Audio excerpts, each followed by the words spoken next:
College हम लोग कल पढ़े हुए थे, उसमें बताइए कोई समस्या हो तो, या कल का जो क्वेश्चन दिए थे उसमें आपसे कोई नहीं बना हो तो बताइए। सब बन गया है? कल 4 क्वेश्चन दिए थे ना, चारों बन गया है? किसी में कोई दिक्कत नहीं ना है?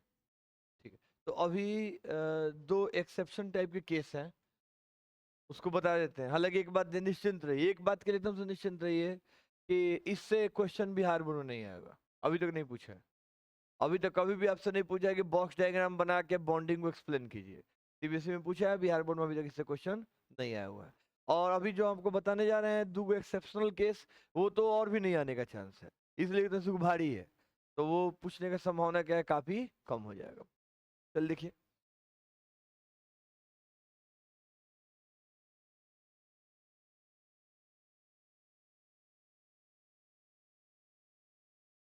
वही क्वेश्चन है, explain bonding in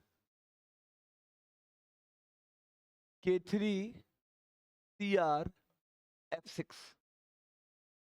K3 CR F6 में बंधन को स्पष्ट करें। किसकी सहायता से करना है आपको? बीबीटी की सहायता से। क्या बनेगा, क्या बनाए? बने जल्दी बने, तेजी में हाथ चले तो। इसमें आपको कुछ अलग लगेगा, ठीक है ना, कुछ अलग है इसमें। जो सॉल्व कीजिएगा तो आपको कुछ अलग दिखेगा।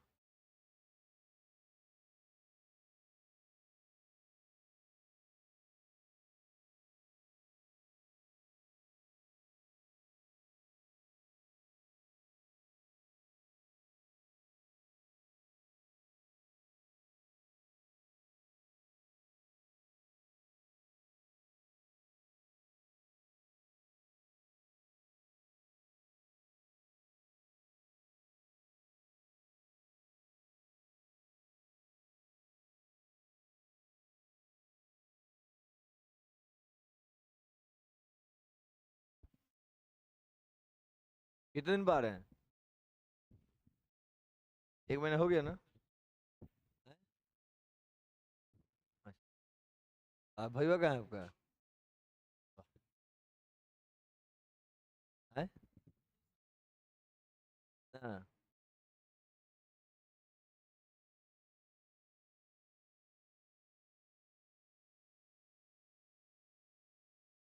अच्छा, आप 3-4 दिन और बर्दाश्त कीजिए, इसको खत्म कर रहे हैं तो फिर से नई एनर्जी से फिर अगले का चैप्टर बर्बाद किया जाएगा। परस हो रहे हैं हम लोग, एक हो को के सब चैप्टर बर्बादे कर रहे हैं हमें। दुनिया इधर की उधर हो जाए, पढ़ना नहीं है। हाँ जी। हैं? बना गए हैं? सचू? अरे, वही तो कहे हम। घर पे तो मोबाइल नहीं है, व्हाट्सएप पे मंगाया जा सकता है उसको।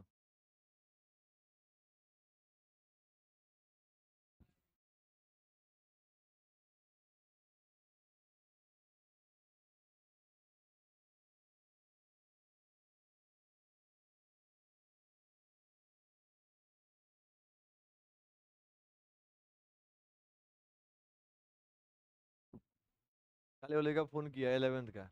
ये सब का खोल दिए हैं, बकरीद बातें खोलते हैं एकदम। लड़का कितना ज्यादा मतलब ये हो गया, इच्छा कितना बलवान हो गया है उस सब का।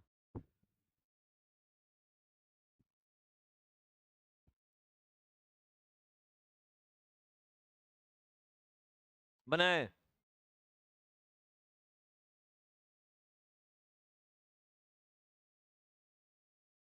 जो बनाएगा उसको कुछ खास चीज इसमें दिखेगा, पक्का है।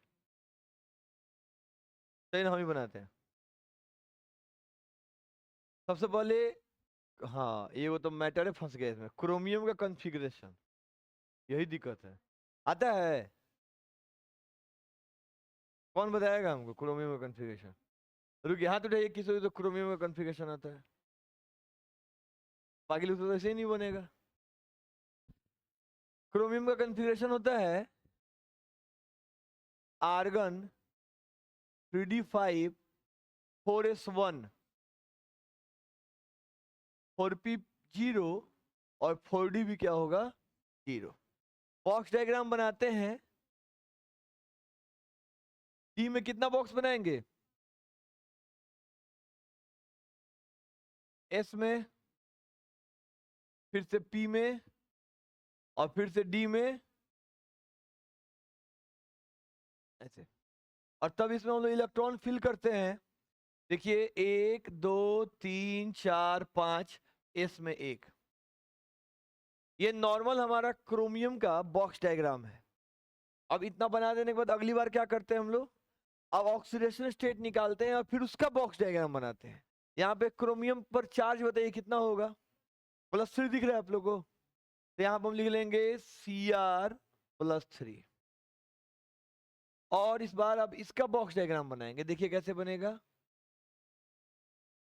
आर्गन, अब 3 इलेक्ट्रॉन जो निकालना है इस बार कहां से निकालेंगे, यहां से, यहां से और यहां से।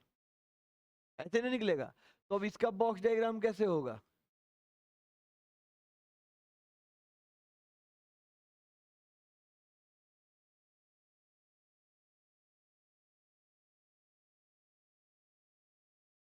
अब इसका इलेक्ट्रॉन निकाल लिए, बाकी के इलेक्ट्रॉन को भरिए, ऐसे हो गया। ये बन गया Cr+3 का। अब कितने बॉक्सेस का चुनाव करना है, 6 गो बॉक्स चुनना है। अब इसके बाद 2 गो ऑप्शन है, या तो भीतर वाला पकड़े नहीं तो बाहर वाला। तो लिगेंड चेक करने जाते हैं, इस सब स्थिति में होता है। यहाँ पे लिगेंड कमजोर है, लेकिन कमजोर हो या मजबूत हो, या यहाँ पे कोई मेहनत करना है, कोई मेहनत करना ही नहीं है। ये जो मेरा फ्लोरीन है ये बिना किसी मेहनत के आराम से इस बॉक्स को पकड़ सकता है, क्योंकि बॉक्स खाली है। अगर एक भी इलेक्ट्रॉन पड़ा रहता उसमें, तब ना उस बात होती कि इसको शिफ्ट करते हैं, पीछे भगाते हैं, तब उस ऑर्बिटल का इस्तेमाल करेंगे। यहाँ पर जैसा कोई काम ही नहीं करना है, तो हम लोग बिना किसी मेहनत के हम लोग क्या करेंगे, 6 गो इसमें से ऑर्बिटल का चुनाव कर लेंगे। 6 गो ऑर्बिटल में इस ऑर्बिटल का चुनाव हो जाएगा डायरेक्ट, बिना रीअरेंज किए। और इस बार हम यहाँ पे लिखते हैं Cr+3, वो भी कौन सा, रीअरेंज्ड। ठीक है। और जब इसे लिख लेंगे तो आर्गन, फिर ये 6 बॉक्स एक साथ,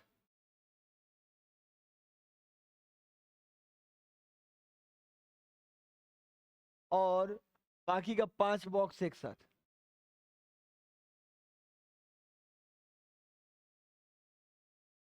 सॉरी सॉरी सॉरी, हाँ हाँ, अरे यार, रीअरेंज तो यहाँ पे हुआ ही नहीं, तो हाइब्रिड है ना, हमको हाइब्रिड लिखना था यहाँ पे। रीअरेंजमेंट तो हुआ ही नहीं यहाँ पे, रीअरेंजमेंट कराने की आवश्यकता ही नहीं पड़ी। अच्छा, अगर स्ट्रॉन्ग लिगेंड होता तो क्या होता, तब वो नहीं होता, तब वो रीअरेंजमेंट नहीं होता। काहे नहीं होता, क्योंकि बॉक्स पहले से खाली है। पहली बात ये है कि बॉक्स पहले से खाली है।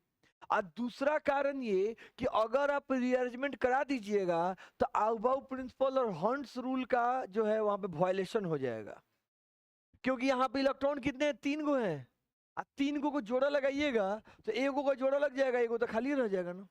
तो क्या ये पॉसिबल है कि जगह रहते हुए एगो में जोड़ा लग जाएगा, खाली रह जाएगा? नहीं।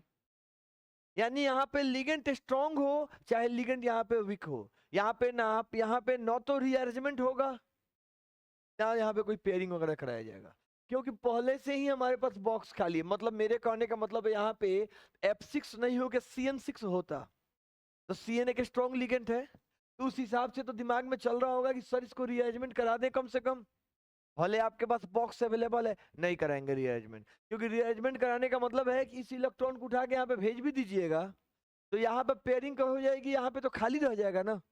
तो हंट्स का रूल क्या बोला था, हंट्स में जो आउटबाउ प्रिंसिपल क्या कहते हैं, एक एक करके भरना है। हंट्स में कहा गया था कि सब बने, ऐसा नहीं करना है हम लोग कि कोनो बॉक्स खाली रह जाए, कोनो में 2-2 को 3-3 को भर जाए। बात समझ में आ रहा है ना। तो ये उन इलेक्ट्रॉन फिलिंग रूल्स का क्या है, वायलेशन हो जाएगा। इसीलिए यहाँ पे स्ट्रॉन्ग लिगेंड हो या यहाँ पे वीक लिगेंड हो, दोनों स्थितियों में यहाँ पे पेयरिंग वाला काम नहीं होगा। ठीक है ना। हम लोग पास ऑर्बिटल पहले से खाली है, काम मतलब है पीछे देखने का, आराम से आगे वाले से बॉन्ड बना लेंगे, बात खत्म। अब क्या करेंगे हम लोग, इलेक्ट्रॉन भर लेंगे अपना। कितना भरना है इसमें, 3 गो, और ये बाकी खाली। अब लेकर आएंगे अपना लिगेंड, क्या लाना है, फ्लोरीन लेकर आना है ना। यहाँ पे सब पर फ्लोरीन लिख देते हैं एक एक। सारा फ्लोरीन अपना इलेक्ट्रॉन यहाँ पे क्या कर देगा, डाल देगा। अब क्या क्या इससे जानकारी मिला, सबसे पहले पता चला हाइब्रिडाइजेशन। बताइए क्या है हाइब्रिडाइजेशन का, हाइब्रिडाइजेशन, संकरण पता चल गया इसका। इसका संकरण हो गया D2sp3। फिर बात करते हैं ज्योमेट्री, बताइए इसका।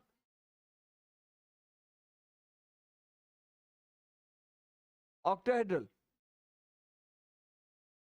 अष्टफलकीय। फिर बात करेंगे कि इनर था कि आउटर था। इनर है, आउटर कहां से? भीतर का ऑर्बिटल नहीं पकड़ा है। कहाँ रह रहे हैं आप लोग, ढेर गर्मी लग रहेगा। गया क्योंकि उधर का बत्ती बुतवा दे, ऑफ कर लीजिएगा इसको जल्दी से फिर बुता जाएगा नहीं तो। यहाँ पे क्या है ये इनर ऑर्बिटल कॉम्प्लेक्स है। इनर ऑर्बिटल मतलब आंतरिक कक्षक यौगिक है ये, क्योंकि भीतर का ऑर्बिटल इसमें पकड़े जा रहे हैं। फिर बात करते हैं मैग्नेटिक प्रॉपर्टी, बताइए। पारा की डाया, अनपेयर इलेक्ट्रॉन है तो क्या होगा, पारामैग्नेटिक। तो यानी कि ये अनुचुंबकीय है।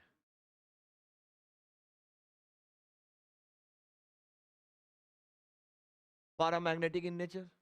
अच्छा ये भी पता चल गया। इसके बाद तब क्या बताएंगे, इसका मैग्नेटिक मोमेंट, ठीक है ना। अब मैग्नेटिक मोमेंट कितना होगा, म्यू।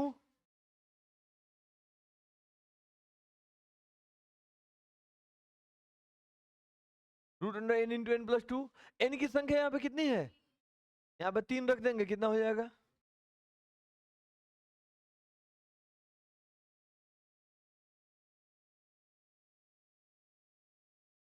और हाई स्पिन है कि लो स्पिन है, हाई स्पिन है। जब अनपेयर्ड रहेगा तो क्या कहलाएगा, ये हाई स्पिन कहलाएगा। यानी कंपाउंड क्या है, हाई स्पिन। तो हो जाएगा ये। भारी है। आपको अगर लग रहा हो कि इसमें ये वाला स्टेप कहां से लिखे, कैसे आ गया, तो हमसे पूछ लीजिए, भी बता देते। बोलिए।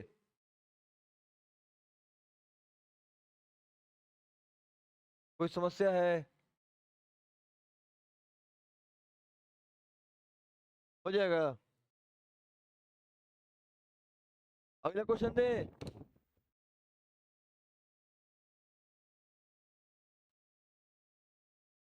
जो अगला वाला है ये भी एक्सेप्शन है, ठीक है ना। ये आखिरी दो है, इसके बाद सब खत्म। क्या, यहाँ पे अगर CN रख देंगे तो भी सेम बनेगा। CN स्ट्रॉन्ग लिगेंड है, फिर भी सेम बनेगा। वही तो उसमें बता रहे थे, CN भी रखेंगे तो यहीं से ऑर्बिटल पकड़ेगा। आपको अगला जो हम क्वेश्चन दे रहे हैं, इस क्वेश्चन के कारण ही VVT को हम लोग गलत सिद्ध करेंगे, ठीक है ना। अभी जो हम लोग पढ़ रहे हैं वो गलती है, इसमें बहुत सारी गड़बड़ियां हैं, ठीक है ना। उसको सुधारना भी है हम लोग। तो हम लोग क्या करेंगे, अगले क्वेश्चन लिखिए, हटा दें।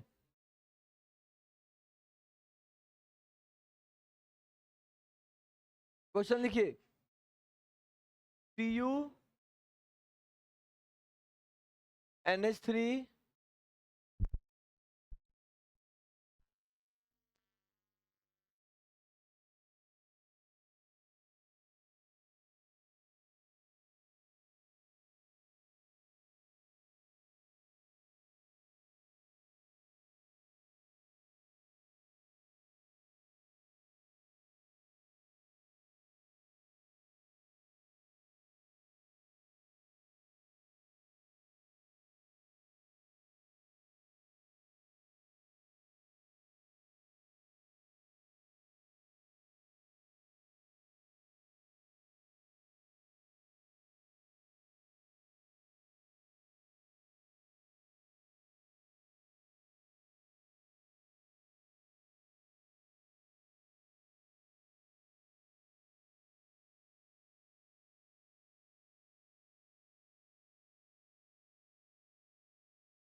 CuNH3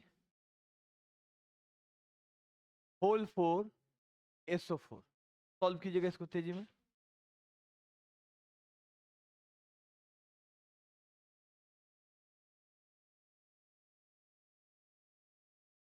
CuNH3 whole 4 SO4।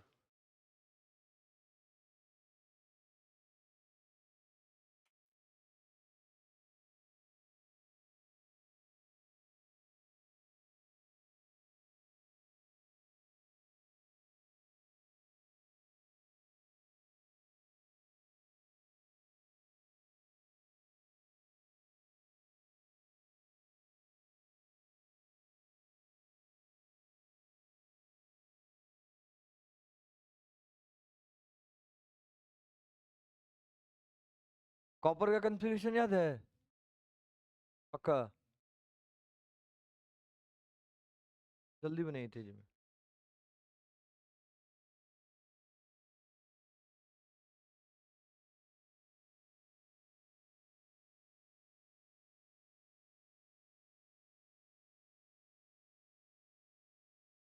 को नहीं पता था क्या?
हो गया?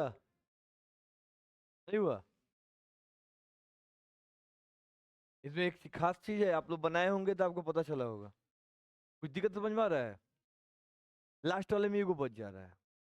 अब झंझट उसके लिए क्या करें? हो रहा है ना झंझट ना? चलिए इसको हम बनाते हैं। देखिए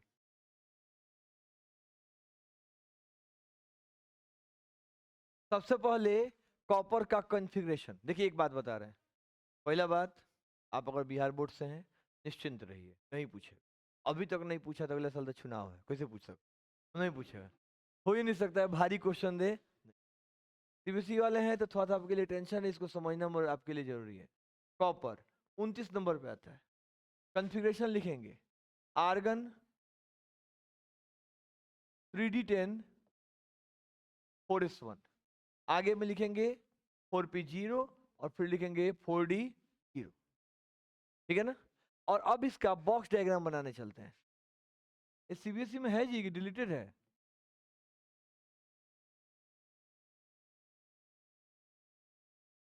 4s में एगो, फिर 4 के पी में 3 गो बॉक्स और 4 के डी में फाइनली कितने बॉक्स हो जाएंगे? 5 बॉक्स। अब 3d10 भरना होगा 10 इलेक्ट्रॉन को।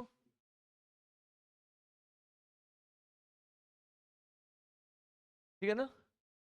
और इसके बाद 4s में कितना? 1। ये किसका फोटो है? कॉपर का है। और कॉपर यहाँ पे किस ऑक्सीडेशन स्टेट में है? +2 में है।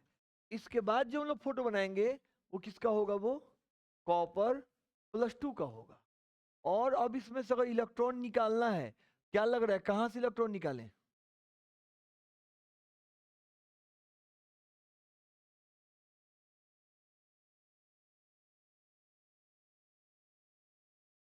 कहां से इलेक्ट्रॉन निकालेंगे? एक तो इसमें से, एक इसमें का पेयर तोड़ देंगे, दो निकालना है तो उसमें का पेयर तोड़ दिए। और अब बताइए कैसे हो गया ये? ऐसे कुछ कहानी हो। अब अगला काम है कि हमको 4 गो NH3 भरना है। VVT की थ्योरी जितनी बात बता रही है उस हिसाब से अगर देखा जाए तो हमको ये आगे का बॉक्स अब पकड़ लेना चाहिए, क्योंकि पेयरिंग कराने के लिए पीछे जगह कहाँ है? इसको पेयर तो करा नहीं पाएंगे हम लोग, तो हम लोगों को क्या करना है, इसके आगे का बॉक्स पकड़ लेना है। ये VBT कह रहा है तो sp3 हम लोग पकड़ लिए। उस समय तक जानकारी नहीं थी, हम लोग जानते थे कि VBT की सारी थ्योरी एकदम सही होती है, और जानकारी के अभाव में हम लोग इतना पकड़ लिए और पकड़ के बता दिए कि इसका हाइब्रिडाइजेशन क्या होता है। इसका हाइब्रिडाइजेशन sp3 है। आज सब कर धर के, और उसके बाद जब इस मॉलिक्यूल को ले जाकर देखा गया, ESR की पता नहीं कौन टेक्निक बोलते हैं इसको, हाँ वही वही वही वही ESR स्पेक्ट्रोस्कोपी टेक्निक से इसको जब देखा गया तो पता चल रहा है कि इसका जो स्ट्रक्चर, जब इसको पकड़ते तो हाइब्रिडाइजेशन टेट्राहेड्रल आता, तो जब चेक किया गया तो पता चला ना, ये टेट्राहेड्रल तो है ही नहीं, इसका जो स्ट्रक्चर है वो स्क्वायर प्लेनर है। तो एक साइंटिस्ट थे, उन्होंने इस बात को सुझाया, उन्होंने कहा कि इसका मतलब है, देखिए पहले बात समझिए, हाइब्रिडाइजेशन एक हाइपोथेटिकल थ्योरी है, यानी काल्पनिक सिद्धांत है। हम लोगों के पास सब चीज का जवाब नहीं है। 11th में पढ़ते समय इस बात को हम लोग देखे थे कि हाइब्रिडाइजेशन में हर बात का जवाब नहीं हम लोगों के पास। तो पहले हम लोग अंदाजा लगाए VBT से कि यहाँ पर आउटर ऑर्बिटल पकड़ना है, sp3 करना है, और हाइब्रिडाइजेशन में sp3 निकाल कर रख दिए। लेकिन बाद में जब इस मॉलिक्यूल को देखा गया तो देखने पर पता चला कि ना, इसका जो ज्योमेट्री है वो स्क्वायर प्लेनर है। इसका मतलब इसका हाइब्रिडाइजेशन कभी भी sp3 नहीं हो सकता। तब क्या हुआ, तब इसके लिए कुछ लोग सजेशन दिया कि काम किया जाए। इसके लिए इसका क्या उपाय लगाया गया, हम लोग कहे कि ठीक है, भले ही भले ही हमारे पास एक इलेक्ट्रॉन है और हम इसको ये नहीं कर पेयर नहीं करा सकते, लेकिन शिफ्ट तो कर सकते हैं ना। एकदम खास तरह का एग्जाम्पल है ये। हम लोग इसमें क्या करेंगे, अब कॉपर का अगला टर्म हम यहाँ पे लिखेंगे copper 2+, यहाँ पे लिखेंगे रीअरेंज्ड, और इस रीअरेंजमेंट में इस इलेक्ट्रॉन को शिफ्ट करा दिया जाएगा। लोगों ने तो इसे इसमें शिफ्ट किया था और कुछ लोगों ने इसे इसमें शिफ्ट किया। खैर अब उतना ज्यादा अंदर नहीं जाना है हम लोग कि कोना में शिफ्ट होगा, काहे शिफ्ट होगा, ठीक है ना। ठीक है ना, तो सच पूछिए तो इसमें शिफ्ट हुआ, इसमें शिफ्ट हुआ है, ठीक है ना, इसमें शिफ्ट करा दिया। और शिफ्ट कराने के बाद तब हम लोग कहे कि अगिल का बॉक्स का फोटो बनाइए। अच्छा एक बात और बता रहे हैं आपको, ये जो हम आपको अभी समझा रहे हैं ये 100% सही नहीं है। हम आपको ये अभी सिर्फ इतना ही बता रहे हैं जिससे आपको ये पता चल जाए कि VBT में कुछ कमियां हैं, ठीक है ना। इसका ओरिजिनल जो स्ट्रक्चर है, ओरिजिनल जो इसका हाइब्रिडेशन है वो बना हुआ है sp2d। हम यहाँ पर जो बना के दिखा रहे हैं वो dsp2 बता रहे हैं, आपको बताने जा रहे हैं dsp2। सच पूछिए तो ये यहाँ से हम हटा नहीं है, यहीं पर है, और हम लोग को 1 2 3 एगो इस वाले ऑर्बिटल को पकड़ना है, ठीक है ना। लेकिन अब उतना ज्यादा अंदर डेप्थ में हम लोग LFT तो पढ़ नहीं रहे हैं, लिगेंड फील्ड थ्योरी को उसको समझे, तो इसलिए अभी काम चलाऊं तरीका से आपको हम समझा रहे हैं, उतना काम चल जाएगा हम लोग का, ठीक है ना। हम लोग इस इलेक्ट्रॉन को शिफ्ट करा दिए किसमें, इस वाले में। और शिफ्ट कराने के बाद अब अगला जो बॉक्स डायग्राम बनाएंगे वो देखिए कैसे बने।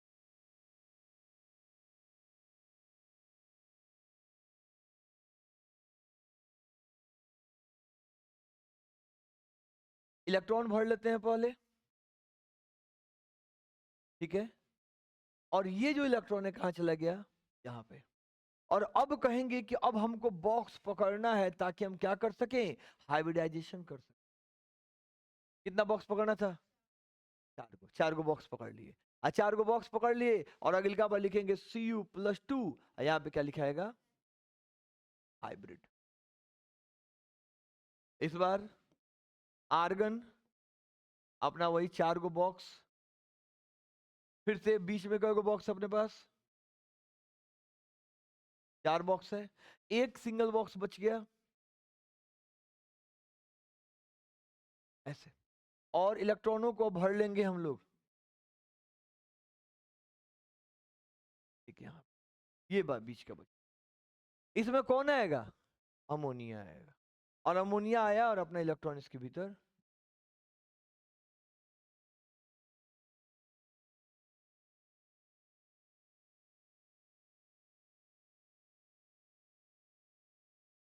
हाइब्रिडेशन क्या निकल गया, dsp2, स्क्वायर प्लेनर ज्योमेट्री, वर्ग समतलीय क्या आ गई, इसकी संरचना आ गई, स्क्वायर प्लेनर। इसके अलावा ये इनर है,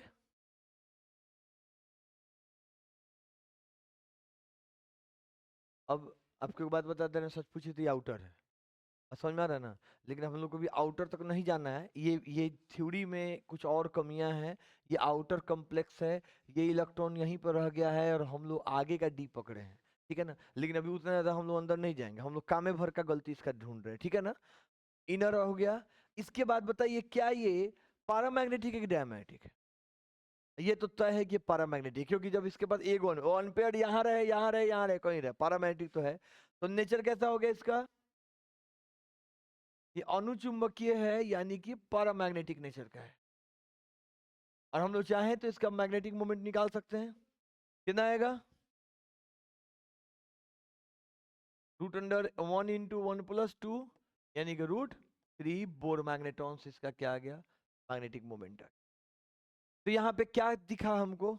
इसमें कमी ये दिखा, ध्यान सुनिएगा यहाँ पे कमी क्या है। सबसे बड़ी वीबीटी की कमी यही है कि there are no correct explanation for sp3 and dsp2 hybridisation. Coordination number 4 के लिए कब sp3 होगा और कब dsp2 होगा, इसके लिए कोई करेक्ट एक्सप्लेनेशन नहीं है यहाँ पर। मान लेते हैं इतना पढ़े हम लोग, वीबीटी पढ़ लिए, वीबीटी आज खत्म हो गया, वैलेंस बॉन्ड थ्योरी अभी से ज्यादा नहीं है। वैलेंस बॉन्ड थ्योरी में आपको 6 या 7 आपको पोस्टुलेट्स लिखवाए थे ना। एग्जाम में क्वेश्चन आ सकता है कि right the postulates of VBT theory, valence bond theory का पोस्टुलेट्स आप लिखिए। तो वैलेंस बॉन्ड थ्योरी क्या कहता है इसके बारे में आपको 6 को आप वो लिख लिए। अब रहता है सवाल कि इसकी कमियां क्या हैं, क्या क्या कमी आप इसमें देखें। किसी को कोई कमी दिखा है अभी तक? एक तो ये कमी दिखा कि हम लोग को लगा था कि sp3d होगा ना, तो sp3 होगा, लेकिन यहाँ पे क्या आया?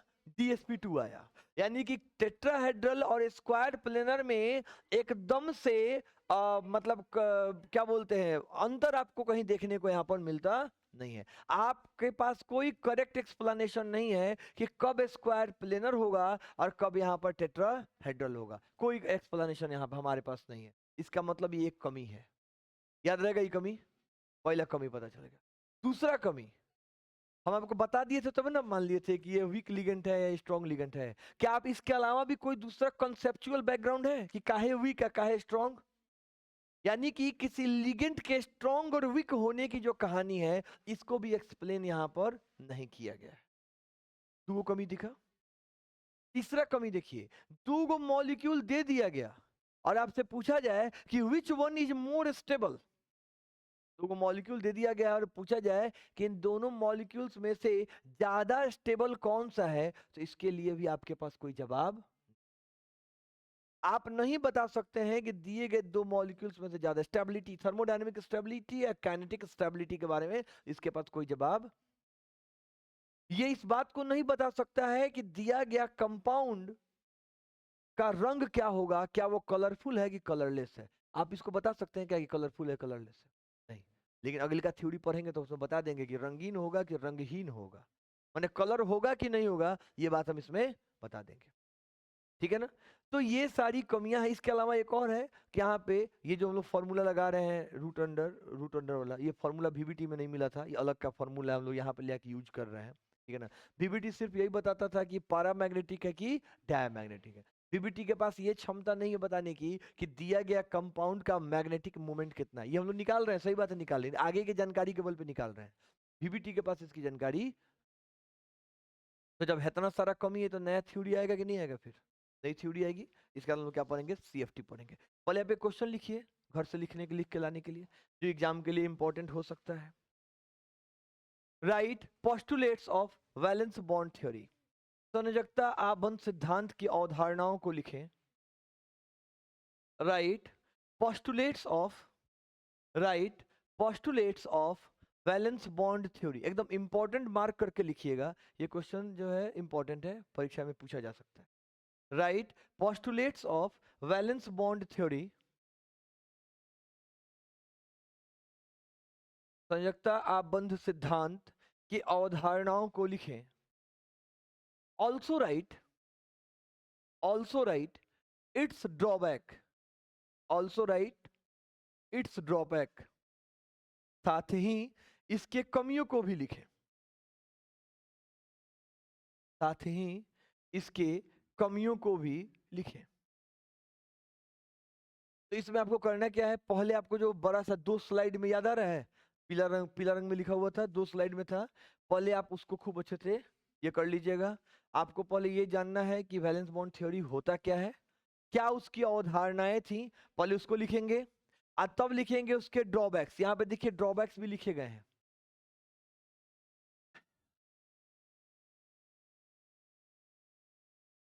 ये क्या है, लिमिटेशंस ऑफ वीवीटी, ठीक है ना।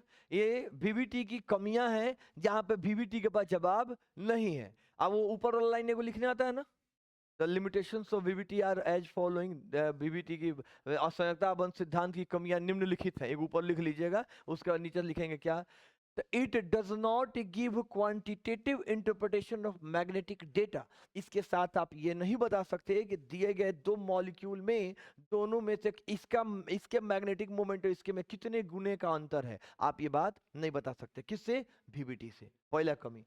दूसरा, it does not explain colour of coordination compound. ये कोऑर्डिनेशन कंपाउंड के रंग के बारे में कोई कमेंट नहीं करता, ये नहीं बताता है कि दिया गया कंपाउंड किस रंग का है, यह कलर ऑफ कंपाउंड को नहीं बता पा रहा है। ये भी नहीं बता पा रहा है कि कलरलेस है कि कलरफुल है, कलर को तो बातें हटेगी। यहां देखिए, it does not give quantitative interpretation of kinetic और thermodynamic stability of coordination compound. दो कोऑर्डिनेशन कंपाउंड अगर आपको दे दिए गए हैं और आपसे पूछा जाए कि बताइए which one is more stable, दोनों में से ज्यादा स्थायी कौन सा है, किसको गर्म करेंगे तो नहीं टूटेगा, कौन गर्म करेंगे तो जल्दी टूट जाएगा, इसके बारे में भी जवाब वैलेंस बॉन्ड थ्योरी के पास नहीं है, ठीक है ना। इसके बाद cannot determine the exact prediction of tetrahedral and square planar structure। ये एग्जैक्ट डिटरमाइन नहीं करा पाता, नहीं बता पाता कि दिया गया कॉम्प्लेक्स कंपाउंड स्क्वायर प्लेनर वर्ग समतलीय है कि चतुष्फलकीय है, इसके बारे में इसके पास कोई जवाब नहीं है। और लास्ट पॉइंट है, does not differentiate weak and strong ligands. यह दुर्बल और प्रबल लिगेंडों के मध्य अंतर को भी नहीं बता सकता है। कितनी सारी कमियां है इसके अंदर। हो जाएगा, पूछा हुआ क्वेश्चन है ये पूछा हुआ क्वेश्चन है। तो कहने का मतलब है कि खाली कमी दे दे तो भी लिख लेंगे, खाली वीवीटी पूछ दे तो भी लिख लेंगे, अगर दोनों पूछ दे तो भी लिख लेंगे, ठीक है ना। तो ये कल हम देखेंगे, क्योंकि अभी जितना देखिए वो बॉक्स वाला भले ही बोर्ड बिहार बोर्ड के लिए इंपॉर्टेंट नहीं हो, लेकिन ये इंपॉर्टेंट है, ठीक है ना। एक बार वर्नर की थ्योरी पूछा है, ठीक है ना, और एक बार वीवीटी की कमी को भी पूछा है, ठीक है। ये ध्यान रखिएगा, ये हम ऐड किए हैं इधर, मतलब ये लग रहा है 2016-17 के आसपास इसको ऐड किए हैं, क्योंकि पहले हम लोग ऐसे ही मुंह से बता देते थे, लिखवाते नहीं थे इसको, एक दिन पूछ दिया, बस समझ में आ रहा ना, तो इसको ऐड किया गया फिर दोबारा से, तो ये पूछ सकता है, इधर आसपास में नहीं पूछा है हाल फिलहाल में, जिसकी संभावना बढ़ गई, ठीक है। इंपॉर्टेंट मार्क कीजिए इसको, आगे बढ़ा जाए। अब जब कमी आ गई तो नई थ्योरी भी आएगी। आपको शुरू में ही बताए थे कि कोऑर्डिनेशन कंपाउंड में कई सारी थ्योरीज हैं। सबसे पहली थ्योरी वर्नर थ्योरी थी, याद आ रहा है वर्नर थ्योरी, कितने लोगों को याद है वर्नर थ्योरी, वर्नर का सिद्धांत, बस बाकी लोग भूल गए हैं, जरूरी था याद रखना उसको। वर्नर का थ्योरी भी पूछा गया है, तो आपको पहले तो वर्नर थ्योरी याद होना चाहिए कि प्राइमरी वैलेंसी सेकेंडरी वैलेंसी क्या है, आयनाइजेबल नॉन आयनाइजेबल क्या है, कौन किसको सपोर्ट करता है, स्ट्रक्चर किससे पता चलेगा, कौन टूटेगा कौन नहीं टूटेगा, इसके बारे में वर्नर थ्योरी दिया गया था। और दूसरा हमारा वीवीटी, अब वीवीटी के बाद आएगा सीएफटी, और 12th क्लास में सीएफटी पर जाकर कहानी खत्म हो जा रहा है। इसके बाद आएगा एलएफटी, इसके बाद आएगा एमओटी, और उसके बाद केपर्ट मॉडल वगैरह, बहुत सारी इसमें थ्योरी है, मतलब हमको 8-10 थ्योरी है इसके अंदर, ठीक है ना। और हर थ्योरी में कुछ कमी है, आगे में सुधारा गया है। अब बात करते हैं हम लोग किसकी, सीएफटी की, क्रिस्टल फील्ड थ्योरी की। क्रिस्टल फील्ड थ्योरी सुबह में स्टार्ट हम तो नहीं कर पाए हैं, लेकिन हम सिर्फ समझा दिए हैं, आप लोगों को भी समझा देते हैं, इसको पढ़ के आइएगा, क्योंकि थोड़ा सा ये एकदम अलग टाइप का थ्योरी है। मैंने हम पहले ही बता दे रहे, मैंने तनी मनी गलती था उसमें, तो थोड़ा मोड़ा गलती था नहीं, इसमें ढेर गलती है, गलता है ही एकदम खतरनाक वाला, ठीक है ना, इसमें बहुत ज्यादा गलती है। ये पहले ही इसमें क्या है कि देखिए, सबसे पहले का लाइन जानते हैं क्या कहा है, इसमें जब कमी पढ़ेंगे हम लोग, जब इसकी कमी पढ़ेंगे तो पता चलेगा कि इसमें बहुत सारे एजम्पशंस हैं, माने जितना बात है सब मानिए लिए हैं। पहले पहले मान लीजिए कि उनके बीच में कोवैलेंट बॉन्ड नहीं बना है, तो सारा बातें बर्बाद हो गया, वर्नर का थ्योरी गलती, वीवीटी गलती, सब गलती कर दिया। पहले के कह रहा है कि लिगेंड और मेटल के बीच में कोवैलेंट बॉन्ड नहीं बना है, वो अपना आके इलेक्ट्रॉन नहीं देता है। अब बताइए, तब फिर अब आप सोचिएगा, जब इतना बड़का गलती है तो इसको पढ़ कह रहे हैं, क्योंकि इस थ्योरी की सहायता से हम लोगों को स्टेबिलिटी पता चल जाता है, और इससे रंग पता चल जाता है कि रंगीन होगा कि नहीं होगा। इसलिए ये पढ़ना जरूरी है, ठीक है ना। तो चलिए पहले इसको समझा देते हैं और तब इसके बारे में इसका ये कहानियां पढ़ा जाएगा। कहानियां पढ़ के आप लोग घर से आइएगा। देखिए सबसे पहले हम लोग एक कॉम्प्लेक्स कंपाउंड ले लेते हैं, MX मान लेते हैं, यहाँ पे 6 ले लिए, ML6 ले लीजिए, ML6, और यहाँ पे हमारा काउंटर है, ठीक है। और क्रिस्टल फील्ड थ्योरी में कहा गया है कि सबसे पहले आपको ये एज्यूम करना है कि मेटल जो है वो एक पॉइंट चार्ज है। मेटल क्या है? एक पॉइंट चार्ज, मतलब बिंदु आवेश है। ये पहले मान लेना है। अब आप ये मत कहिएगा काहे मान लिया, मानिए कि बताया गया है। उसके बाद उसने कहा है कि जो लिगेंड अटैक करने आ रहे हैं वो भी पॉइंट चार्ज है, यानी वो भी क्या है? बिंदु आवेश है, नहीं तो डाइपोल है। या तो बिंदु आवेश है, नहीं तो क्या है वो? डाइपोल। और जब लिगेंड मेटल के पास आते हैं तो उनके पास उनके बीच में कोई भी कोऑर्डिनेट बॉन्ड नहीं बनता है, ये भी मान लेना है आपको। तो अगर इसको मान लीजिएगा तो स्ट्रक्चर नहीं बता पाइए, बातें खत्म हो गया।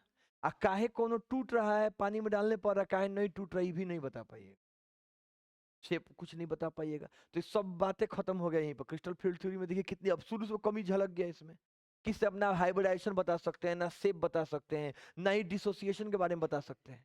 क्या है कि कह रहा है क्या कि मेटल को पॉइंट चार्ज मान लीजिए, बीच वाले को पॉइंट चार्ज, आज जो लिगेंड अप्रोच कर रहे हैं उनको भी चार्ज या डाइपोल मान लीजिए, ठीक है। अब मेटल है पॉजिटिव चार्ज और लिगेंड के पास या तो निगेटिव है और नहीं तो उसके पास लोन पेयर है। अब उस लोन पेयर के इलेक्ट्रॉन को मेटल क्या कर रहा है? अपनी तरफ अट्रैक्ट कर रहा है। इस अट्रैक्शन के कारण ये लिगेंड आके मेटल पर अटैक कर देता है। देखिए अभी तक आप कुछ नहीं पढ़े हैं तो वो कोनो दिक्कत नहीं, बाधक नहीं है। पीछे का कोई पढ़ाई इसको समझने से आपको नहीं रोक सकता। ये एकदम नया कंसेप्ट है, ठीक है ना। अभी सब बहुत कुछ माना गया, मानल चीज पर पहले विश्वास कीजिए कि हाँ जैसा माना गया वैसा मान लेते हैं, तब सोचिए कि क्या हो रहा है। पहले मान लेना है कि मेटल क्या है? पॉइंट चार्ज है। लिगेंड भी क्या है? एगो चार्ज है, पॉइंट चार्ज है। आज जब दो गो पॉइंट चार्ज एक दूसरे से कुछ दूरी पर रखे जाएंगे तब फिजिक्स का फर्स्ट चैप्टर कहता है कि उनके बीच में एक फोर्स ऑफ अट्रैक्शन या रिपल्शन लग रहा होगा, जिसको कूलम्बिक फोर्स कहते हैं। याद आ रहा है? के Q1 Q2 बटा R स्क्वायर होता था ना। तो अब क्या होगा कि लिगेंड इसके ऊपर आके अटैक करेगा, क्योंकि लिगेंड के पास माइनस है और मेटल के पास क्या है? प्लस है। अब जब लिगेंड इसके आंख ऊपर अटैक करेगा तो लिगेंड जो है ये तो इलेक्ट्रॉन रिच है, मतलब इसके पास बहुत ज्यादा इलेक्ट्रॉन है। और क्या इस मेटल के पास इलेक्ट्रॉन नहीं होंगे? इसके पास भी तो होंगे ना। तो भले ही वो उसको अट्रैक्ट कर रहा है, लेकिन जैसे ही लिगेंड इस मेटल के नजदीक पहुंचेगा, इस मेटल के डी ऑर्बिटल में, बाकी समय नहीं, मेटल के डी ऑर्बिटल में, मेटल के डी ऑर्बिटल में बताइए कोई गो बॉक्स था? 5 गो। नाम याद है इसका?